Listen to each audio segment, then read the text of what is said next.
Okay, hello everyone. स्वागत है आप सभी का। Good morning, good morning. So आज के सेशन से हम स्टार्ट करने वाले हैं एक नया कुछ अध्याय, एक नया कुछ टॉपिक, और वो एक अदर सेगमेंट है हमारा बैंकिंग अवेयरनेस के कोर्स का। Second segment, that is the financial awareness.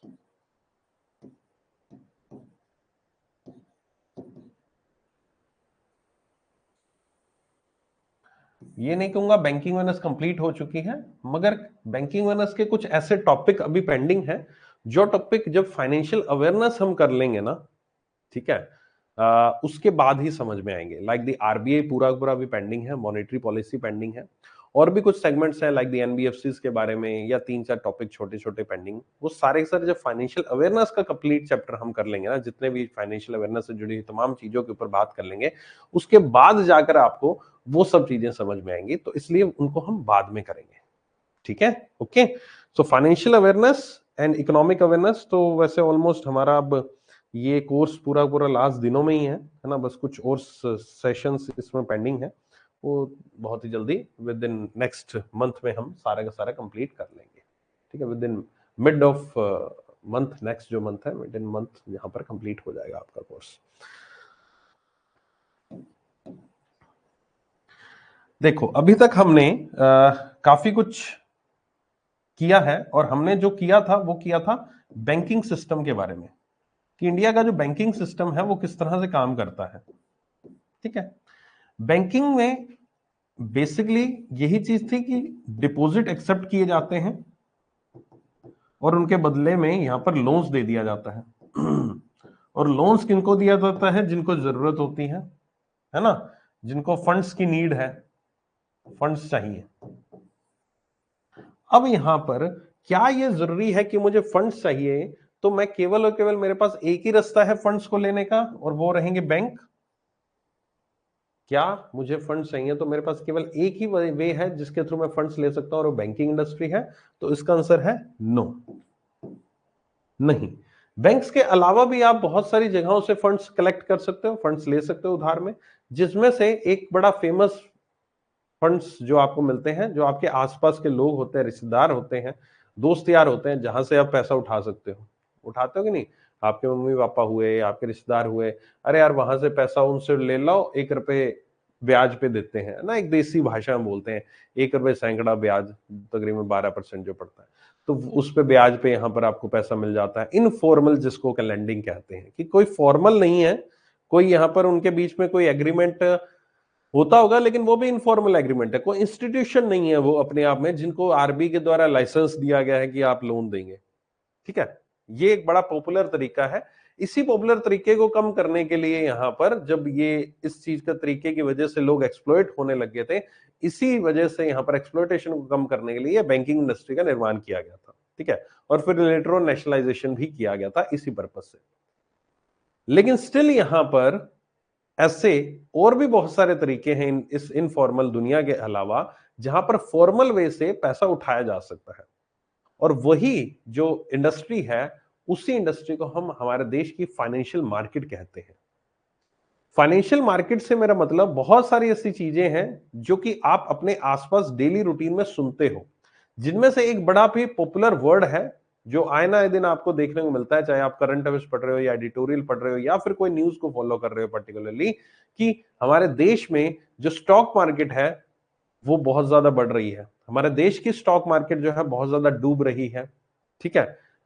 सुनने में आता है ना, जैसे कल की न्यूज़पेपर में खबरें होंगी, पर जो परसों स्टॉक मार्केट के इतिहास में हुआ अब तक का इतनी बड़ी गिरावट, है ना, इस तरह के स्टॉक मार्केट गिरावट हुई, भारी गिरावट, इतने हजारों करोड़ रुपए निवेशकों ने अपने खोए, है ना। अदानी जी जो है अंबानी जी से नीचे आ गए अमीरों की लिस्ट में, या अंबानी जी से ऊपर चले गए अमीरों की लिस्ट में, ये सब खबरें। और अगर बात करूं तो एक मूवी भी बन चुकी है, स्कैम 1992, हर्षद मेहता जी के ऊपर, है ना। तो ये जो सारी की सारी चीजें हैं, ये तमाम स्टॉक मार्केट, ये गिरावट, ये ऊपर जाना, ये सर अदानी जी ऊपर चले गए, नीचे आ गए यहां पर उनके अमीरों की लिस्ट में, ये हर्षद मेहता, ये स्कैम 1992, ये सर सेंसेक्स क्या है, निफ्टी क्या है, ये सब तमाम चीजें, शेयर्स क्या है ना। अच्छा सर ये आईपीओ बड़ा पॉपुलर हो रहा है, सर आईपीओ क्या है सर, है ना। सर ये फ्यूचर मार्केट के बारे में सुना था हमने कि फ्यूचर में कुछ होता है। सर परसों आप करंट अफेयर्स की क्लास में एक पुट ऑप्शन का नाम ले रहे थे, सर पुट ऑप्शन होता तो मार्केट में अगर गिरी है लेकिन पुट ऑप्शन होता तो आप कमाई कर सकते तो बहुत अच्छी खासी। सर ये सब चीजें क्या है।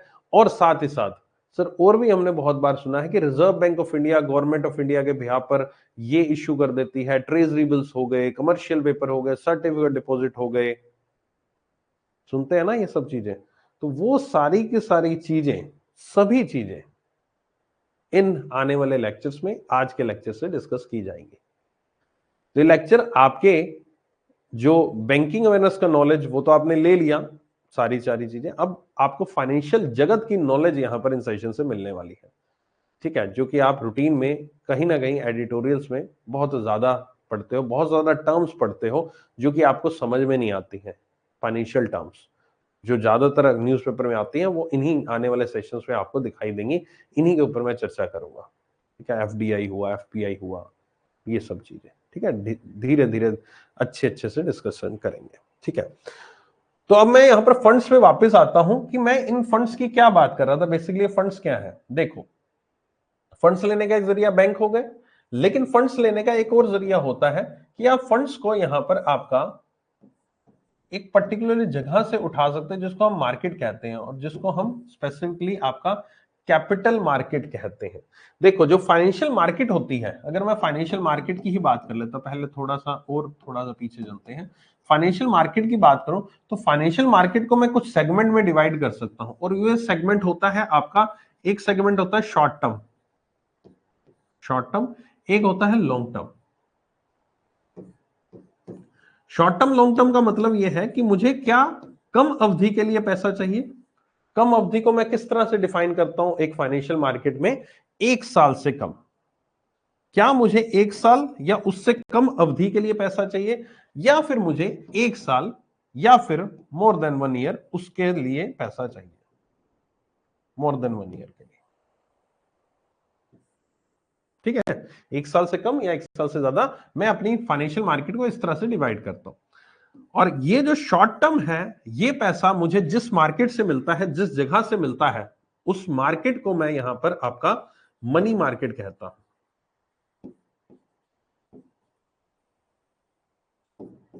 और जिस जगह से मुझे पैसा एक साल से ज्यादा लंबी अवधि के लिए मिलता है, उसको मैं यहां पर कैपिटल मार्केट कहता हूं,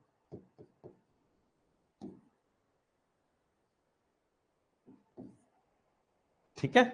ओके, अब जो कैपिटल मार्केट है इसके अंदर बहुत सारे इंस्ट्रूमेंट्स हैं जिसके थ्रू आप पैसा ले सकते हो, ठीक है। और इसी तरह से मनी मार्केट में बहुत सारे इंस्ट्रूमेंट्स हैं जिनके थ्रू आप शॉर्ट टर्म के लिए पैसा ले सकते हो। तो आने वाले कुछ क्लासेस में हम सबसे पहले कैपिटल मार्केट के ऊपर चर्चा करेंगे। जब हमारा ये सेगमेंट कंप्लीट हो जाएगा तो उसके बाद हम मनी मार्केट पे आएंगे, ठीक है। तो कैपिटल मार्केट पे आते हैं। कैपिटल मार्केट क्या है?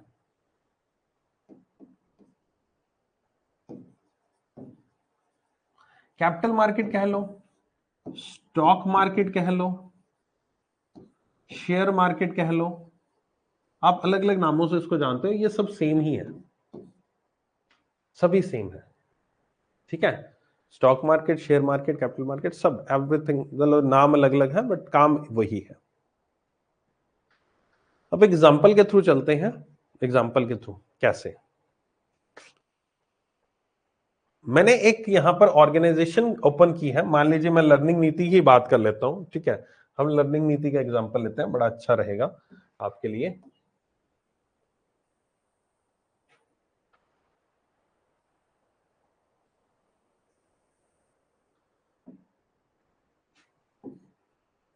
हमारी एक ऑर्गेनाइजेशन है लर्निंग नीति, जिसपे आप पढ़ रहे हो इस टाइम। लर्निंग नीति जो है, जैसे हमने स्टार्टिंग में पढ़ा था कि बहुत सारी ऑर्गेनाइजेशंस होती है, देयर आर अलग अलग types of organisations are there, ठीक है। जिनमें एक ऑर्गेनाइजेशन होती है प्रोप्राइटरशिप, एक होती है पार्टनरशिप, है ना। इस तरह से एचयूएफ, ट्रस्ट, सोसाइटी, कंपनी, है ना, अलग अलग होती है। तो लर्निंग नीति जो है वो यहां पर एक प्रोप्राइटरशिप फर्म है। प्रोप्राइटरशिप का मतलब क्या होता है सर? प्रोप्राइटरशिप का मतलब मुझे याद नहीं, मैंने इसके बारे में आपको पहले कभी किसी क्लास में डिस्कस किया कि नहीं किया, चलो मैं फिर भी कर लेता हूं। प्रोप्राइटरशिप का मतलब होता है कि जब कोई बिजनेस जो है वो ओन किया जाता है किसी एक सिंगल व्यक्ति के द्वारा, सिंगल पर्सन, यानी कि इसका जो ओनर है वो एक सिंगल पर्सन है। Single person. सर लर्निंग नीति पे तो आप सब लोग 4 लोग काम करते हो, स्मृति मैम भी हैं, आप भी हो, हर्षल सर भी हैं, हमारे अर्जुन सर भी हैं, तो सर सिंगल पर्सन कैसे हुआ? सिंगल पर्सन से मेरा मतलब है जो लर्निंग नीति के रजिस्ट्रेशन से, लर्निंग नीति को रजिस्ट्रेशन जो करा रखा है, जो हमारी गवर्नमेंट की गाइडलाइंस के अनुसार, उस रजिस्ट्रेशन में हमने इस लर्निंग नीति के मालिक जो है, ओनर जो है, वो एक पर्सन को दिखाया है। वो एक पर्सन है, सिंगल पर्सन है, ठीक है। वो सिंगल पर्सन ओनर इस फर्म की, इस ऑर्गेनाइजेशन की ओनर जो है वो एक सिंगल पर्सन है, गवर्नमेंट की रजिस्ट्रेशन के में, गवर्नमेंट के पेपर्स में, ठीक है। उसमें आपकी मान लीजिए स्मृति मैम आपकी उसके अंदर मालिक है, तो गवर्नमेंट के पास जो हमने रजिस्ट्रेशन करा रखा है लर्निंग नीति का एज अ प्रोप्राइटरशिप फर्म, तो लर्निंग नीति के मालिक उनके पेपर्स में, गवर्नमेंट के पेपर्स में स्मृति सेठी है, ठीक है। अब सर आप क्या हो फिर?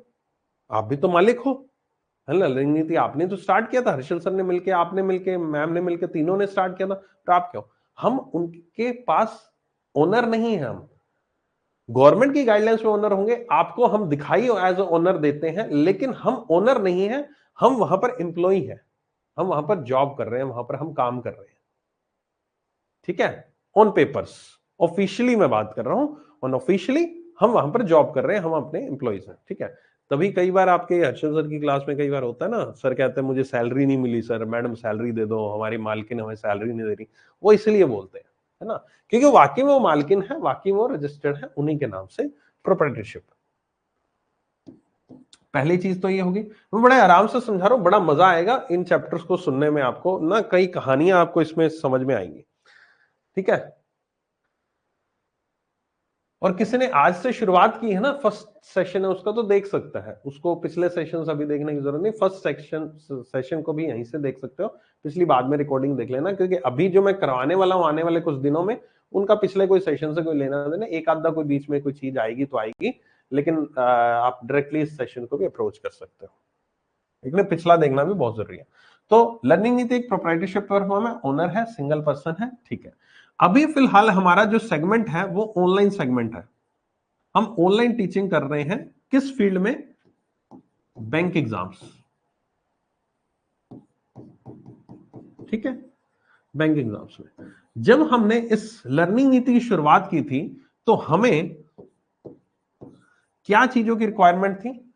हमें रिक्वायरमेंट थी एक दो जगह की, दो प्लेसेस हमें चाहिए थे, जिनमें से एक प्लेस था जहां पर मैं और मेरी वाइफ, हमारी ओनर जो है वो पढ़ा सके, यानी कोई एक स्टूडियो सेटअप मुझे चाहिए। तो स्टूडियो, हम जिस जगह पे पढ़ा रहे हैं इसको हम स्टूडियो बोलते हैं, तो मुझे स्टूडियो 1, मुझे स्टूडियो 2, मुझे 2 स्टूडियो चाहिए थे, एक जगह पे जहां पर मैं और स्मृति पढ़ा सके, और दूसरी जगह जहां पर मैं और जिसमें जहां पर हर्षल सर पढ़ा सके, ठीक है। हमें 2 जगह चाहिए थी, ये रिक्वायरमेंट थी, हमें रिक्वायरमेंट बता रहा हूं क्या रिक्वायरमेंट थी, ठीक है। 2 प्लेसेस, स्टूडियो 1, स्टूडियो 2।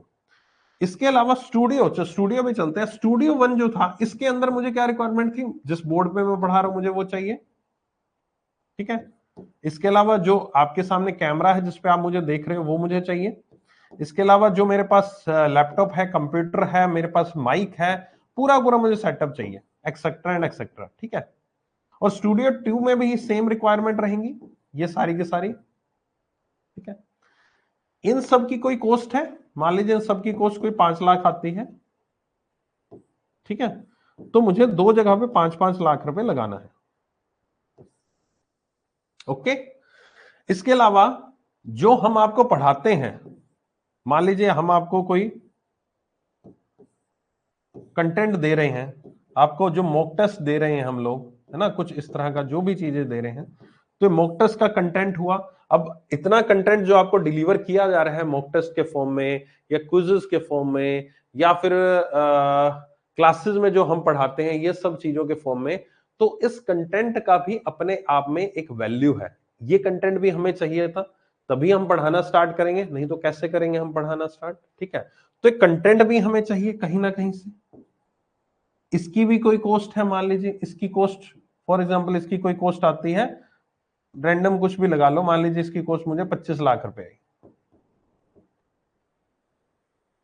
कि सारा कंटेंट मुझे मिला इसके लिए क्लासेस का। ठीक है, 25 लाख रुपए। अब आप देख रहे हो कि ये बेसिक एक नीड थी जब मैंने लर्निंग नीति की शुरुआत की थी। ठीक है, गॉट माय पॉइंट, समझ गए। अब टोटल मेरा खर्चा लर्निंग नीति को शुरुआत करने में आ गया 30 लाख रुपए। आया कि नहीं आया? अब ये 30 लाख रुपए किसने दिया? 30 लाख रुपए हमारी ओनर जो है लर्निंग नीति की, जो कि स्मृति मैम है, उन्होंने हमें ये पैसा दिया। उन्होंने ये पैसा अपने पॉकेट से लगाया, 30 लाख रुपए। और तब जाके 30 भी नहीं कहूंगा यार, 35 हो गया ना, सॉरी 35 लाख रुपए, है ना।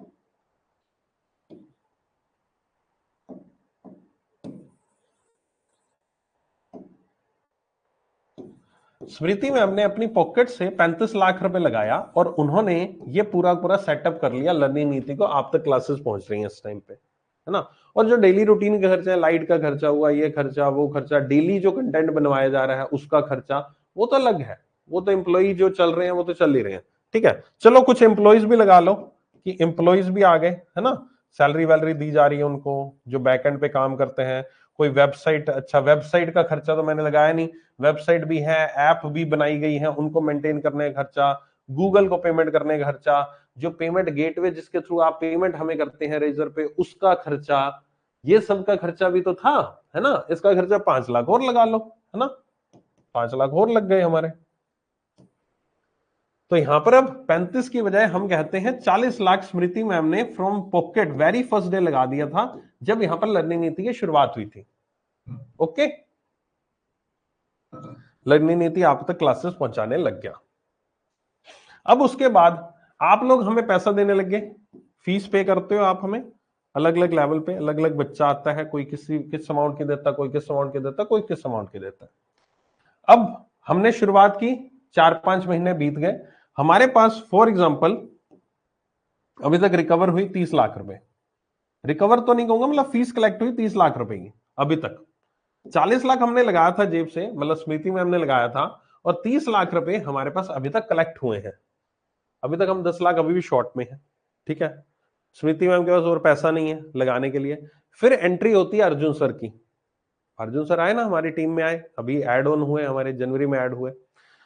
तो इसका मतलब अब एक और प्लेस की जरूरत आई, थर्ड प्लेस चाहिए, यानी कि स्टूडियो नंबर 3 चाहिए। स्टूडियो नंबर 3 के लिए 5 लाख और चाहिए।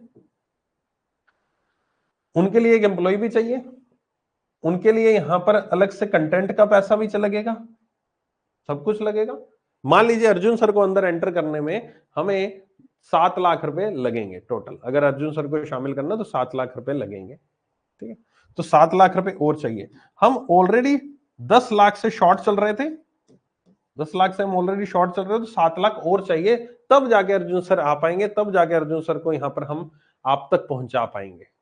10 लाख और 7 लाख वो, तो 7 लाख अब कहां से लाएंगे?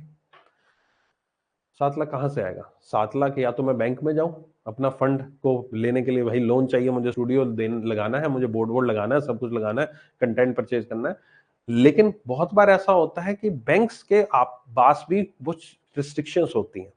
हमेशा हर एक चीज के लिए लोन नहीं मिलता आपको, कि मैं हर एक चीज के लिए लोन ले लो। कि मुझे अगर मान लो मुझे कोई ऐसा बिजनेस करना है, या बिजनेस से ही मुझे ऐसा काम करना है जिसमें मुझे 10 सूट खरीदने हैं, कपड़े खरीदने हैं, ऐसा कोई मैं कुछ भी मॉडलिंग करना चाहता हूँ, मुझे कपड़े खरीदने हैं, तो बैंक में जाऊंगा, मुझे कपड़े, मुझे गाउन वाउन जो लाख लाख की ड्रेसेस आती हैं, तो 10 ड्रेस से चाहिए मुझे मॉडलिंग करने के लिए, बैंक मुझे 10 लाख का लोन दे देगा? नहीं, बैंक की भी अपनी रिस्ट्रिक्शंस होती हैं, कि बैंक भी जरूरी नहीं है कि हर एक चीज के लिए लोन दे पाए। ठीक है, अब लोन नहीं देगा तो मुझे कहां से आएगा?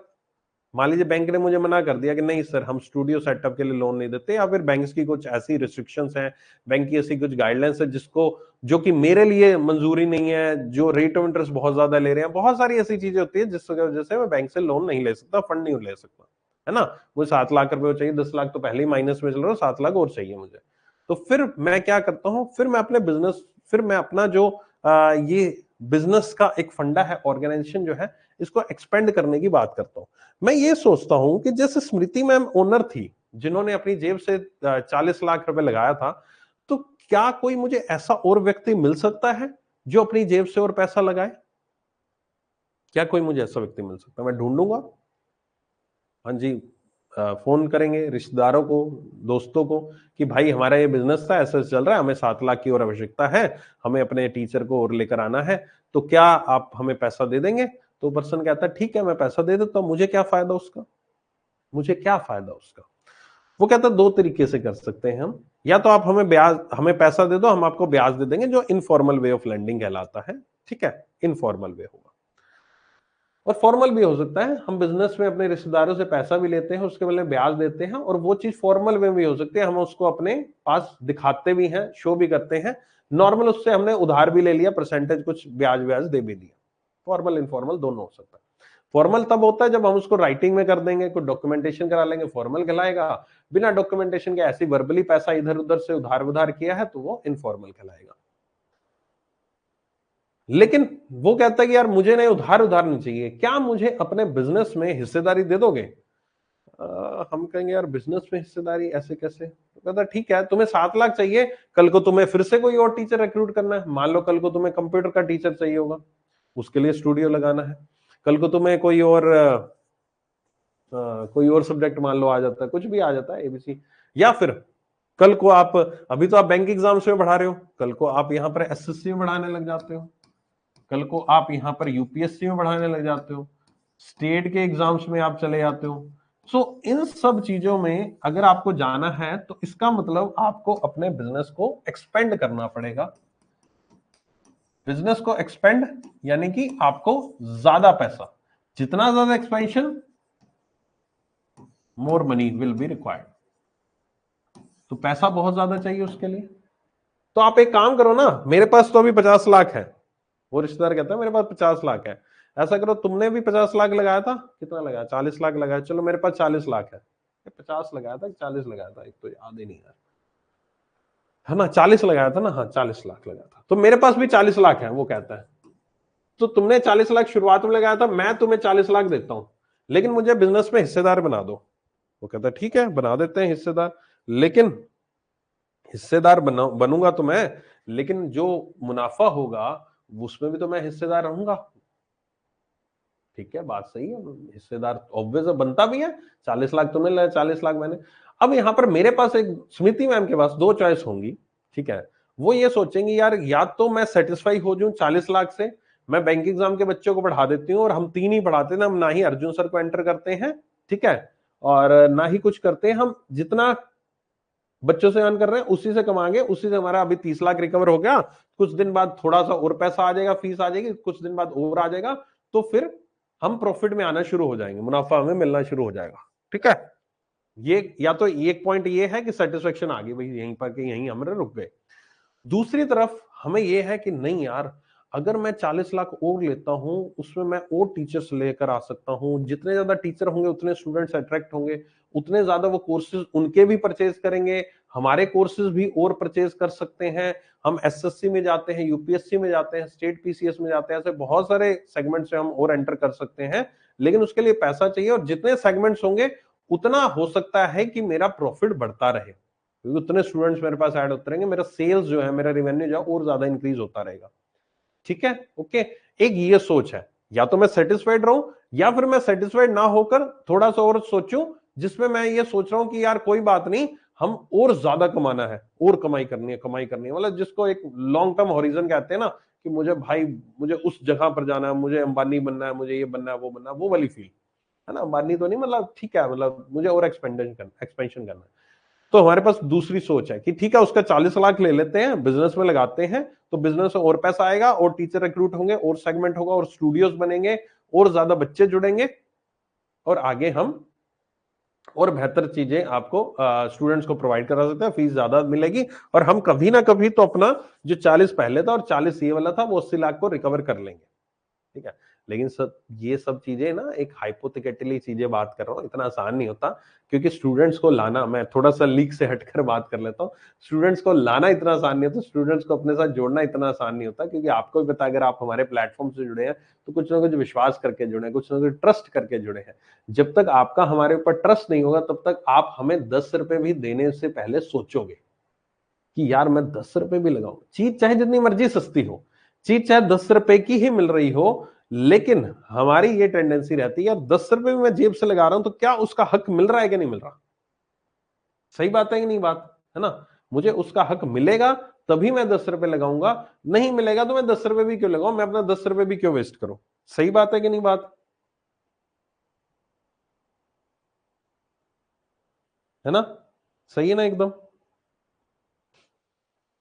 तो बस यही बात है कि चलो अब वापस बैक ऑन द ट्रैक कहते हैं।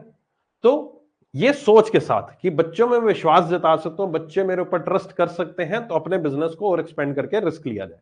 तो जब वो एंटर होगा हमारे बिजनेस में तो ऑब्वियस है उसको भी हमें अपने प्रॉफिट का इक्वल हिस्सा देना पड़ेगा, क्योंकि वो भी 40 लाख लेकर आया है। तो जब अब मुझे क्या करना पड़ेगा, अब वो कहेगा मुझे तो ओनरशिप चाहिए, वो कहेगा मैं तो ओनर दूंगा, मैं तो ओनरशिप दूंगा, मैंने 40 लाख लगाया, स्मृति मैम अकेली ओनर थोड़े ना रह सकती है, मैं भी ओनर बनूंगा, है ना।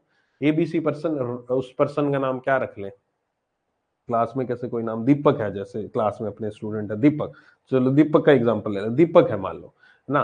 तो दीपक आता है, दीपक कहता है मैं 40 लाख रुपए लेकर आया हूँ, स्मृति मैम कहती है हमारे भी 40 लाख है, दीपक कहता है मुझे तो ओनरशिप चाहिए। अब इस मोमेंट पे आपको अपनी ओनरशिप को चेंज करना पड़ेगा, क्योंकि दीपक चाहता है कि ऑफिशियली मेरा नाम यहां पर रजिस्टर्ड हो गवर्नमेंट के पास कि मैं भी इस कंपनी का मालिक हूं।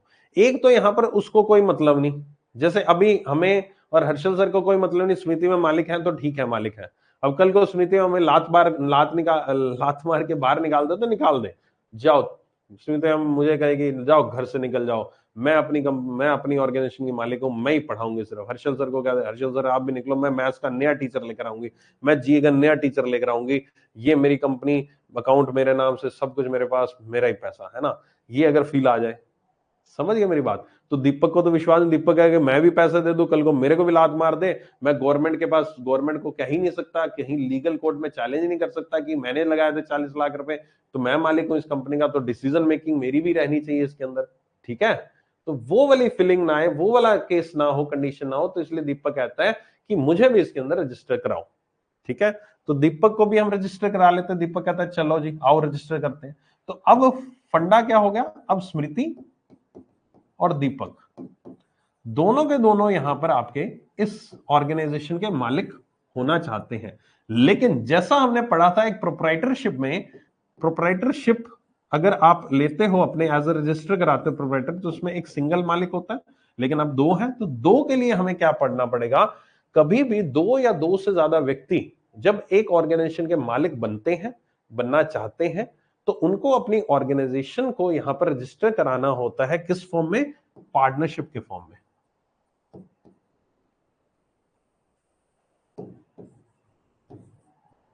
ठीक है। उनको अपनी ऑर्गेनाइजेशन को रजिस्टर कराना पड़ता है पार्टनरशिप फॉर्म में, दो या दो से ज्यादा, मिनिमम दो चाहिए, उससे ज्यादा, मैक्सिमम इसमें 20 हो सकते हैं। और जो ये दो व्यक्ति इसके अंदर होंगे इनको हम कहते हैं पार्टनर्स, इनको हम कहते हैं पार्टनर्स, ठीक है। और ये पार्टनरशिप फर्म होती है, पार्टनरशिप ऑर्गेनाइजेशन होती है, मिनिमम दो, मैक्सिमम 20। अगर मैं कोई भी काम कर रहा हूं तो उसमें मैक्सिमम 20 पार्टनर्स हो सकता है, 20 पार्टनर से ऊपर सर अगर हो गए तो क्या होगा, उसके ऊपर बाद में बात करेंगे, अभी फिलहाल इस पार्टनरशिप को समझ रहे हैं। लेकिन अगर आप कोई, जैसे नॉर्मली हमारा तो एजुकेशन प्लेटफॉर्म है तो इसके लिए हमारे 20 पार्टनर्स हम ले सकते हैं। अगर यही मैं कोई बैंकिंग का बिजनेस कर रहा हूं, बैंकिंग का काम कर रहा हूं, मान लीजिए मैंने कोई बैंकिंग की फर्म खोली है, वो मैंने एज ए पार्टनरशिप खोली है, तो उसके अंदर ये 20 मेंबर नहीं, उसके अंदर फिर मैक्सिमम 10 पार्टनर ही होते हैं, उसके अंदर रिस्ट्रिक्शन 10 की हो जाती है बैंकिंग के केस में। ये पार्टनरशिप एक्ट के अंदर डिफाइंड है, ये पार्टनरशिप एक्ट के अंदर काम करता है। अब ये दो जो पर्सन है, ये यहां पर रजिस्ट्रार ऑफ फर्म्स जो होती हैं, एक ऑर्गेनाइजेशन है registrar of firms government of India की, उसके तहत जाती हैं, उनके पास रजिस्टर कराती हैं अपने आप को कि हम एज अ पार्टनरशिप रजिस्टर करना चाहते हैं, वहां पर उनका रजिस्ट्रेशन होता है।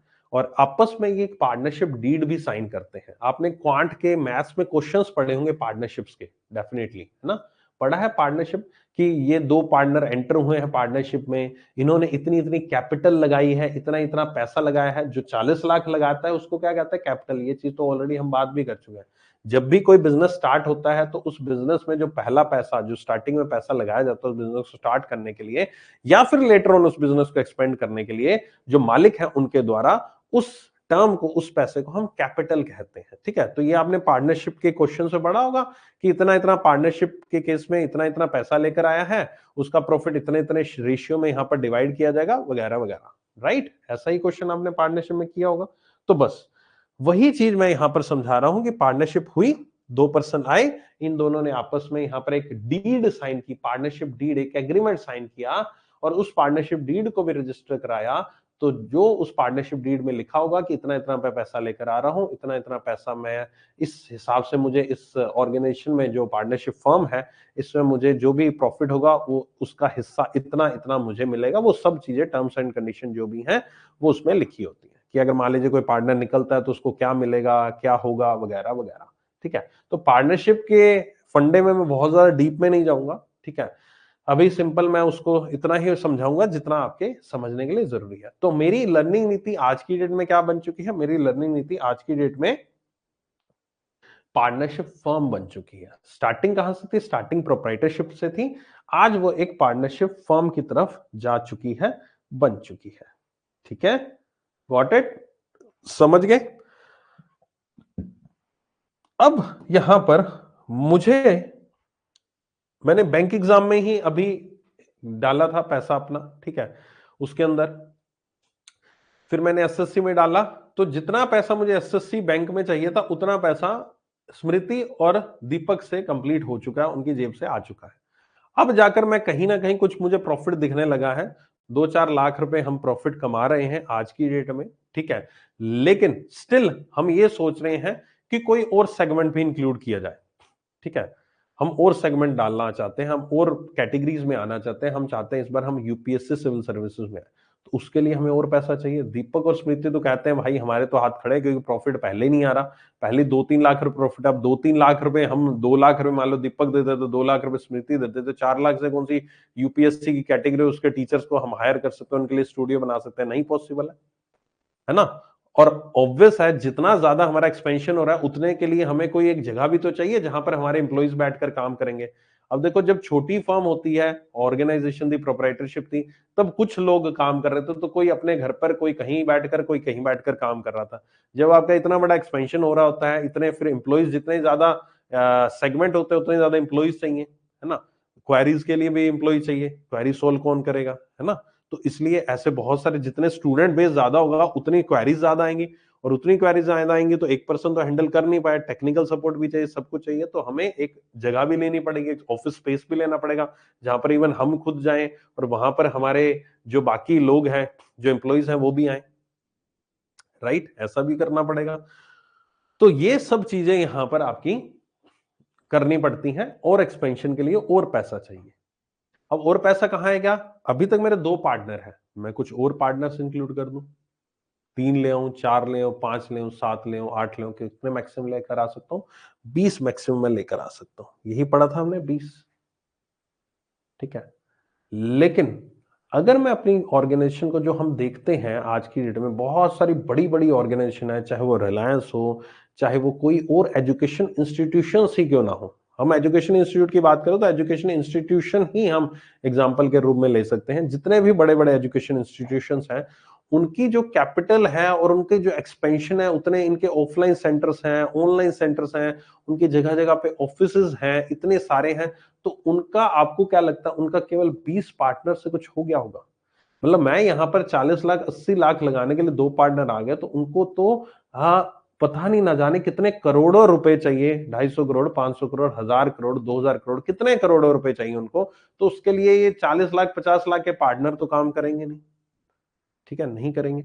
उसके लिए यहां पर बहुत बड़ी बड़ी दूसरी जो ऐसी ऑर्गेनाइजेशंस हैं जो इस तरह का काम करती हैं, जो इस तरह की जो ऑर्गेनाइजेशंस हैं, कंपनीज, जो जिस तरह की हमारी पार्टनरशिप फर्म थी, ऐसी पार्टनरशिप फर्म को पैसा देती हैं। वो कहती है लो हमारी तरफ से पैसा ले लो, अब आप इतने बड़े स्केल पर जा चुके हो कि आपके 20 पार्टनर की संख्या भी खत्म हो चुकी है ना, अब आपको और यहां पर जरूरत है पैसों की अपने फर्म को और एक्सपेंड करने के लिए। तो तब ऐसी दूसरी ऑर्गेनाइजेशन, दूसरे लोगों का आगमन होता है जब 20 पार्टनर से बियॉन्ड, या जरूरी नहीं है कि 20 पार्टनर से बियॉन्ड ही आगमन हो, 2 पार्टनर है, 2 के 3 पार्टनर है, उसके बाद भी यहां पर इन कंपनीज का, इन ऑर्गेनाइजेशन या दूसरे लोगों का आगमन हो सकता है जहां पर आपको हजारों करोड़ रुपए चाहिए होता है। तो वो आगमन जो होता है उसके बाद इसका फ्यूचर क्या है, उसके बाद जो पार्टनरशिप फर्म है वो किस तरह से तब्दील होती है, क्या पार्टनरशिप फर्म ही बनी रहेगी, कुछ तब्दीली नहीं होगी, होगी तो कैसे होगी, कितनी होगी, और इस तब्दीली को हम कितना और एक्सपेंड कर सकते हैं, कितने आगे तक, क्या हमारी जेब से और कैपिटल लगेगी, क्या मेरा प्रॉफिट और बढ़ेगा या फिर मैं लॉस में रहूंगा। ये सब चीजें जानने के लिए बने रहिएगा मेरे साथ, क्योंकि इस सब चीजों को मैं डिस्कस करूंगा अगले लेक्चर में। ठीक है, तो जब अगला लेक्चर आएगा उसके बाद हमारी कहानी को हम आगे कंटिन्यू करते हैं, लर्निंग नीति परिवार को और बड़ा करेंगे, देखते हैं लर्निंग नीति कहां तक जा सकता है, किन किन सेगमेंट में जा सकता है, क्या क्या प्लान है, ठीक है, क्या क्या सोच है, उसके बारे में चर्चा करेंगे अगले एपिसोड में। ठीक है, तो टिल देन स्टे ट्यून, बने रहिएगा। उम्मीद करता हूं आज का लेक्चर अच्छा लगा होगा, बढ़िया लगा होगा और मजेदार लगा होगा, कुछ नया सीखा होगा। पहली बार कुछ ऐसे एग्जाम्पल के थ्रू मैं आज फाइनेंशियल अवेयरनेस स्टार्ट कर रहा हूं, जिन्होंने पहले करी है उनको समझ में लग रही होगी कि सर कुछ नया बताने वाले इस बार। जी हाँ, इस बार फाइनेंशियल अवेयरनेस, जिस तरह से बैंकिंग अवेयरनेस में बहुत सारी चीजें नहीं बताई, इस बार फाइनेंशियल अवेयरनेस में बहुत सारी चीजें नहीं बताने वाला हूं। ठीक है, तो बने रहना मेरे साथ, अगले एपिसोड में मिलते हैं। Till then stay tuned, bye bye. ठीक है, थोड़ा सस्पेंस में छोड़ के जा रहा हूं, लेकिन कई बार कुछ चीजें सस्पेंस में रहे तो अगली बार सीखने का मजा दुगना हो जाता है ना।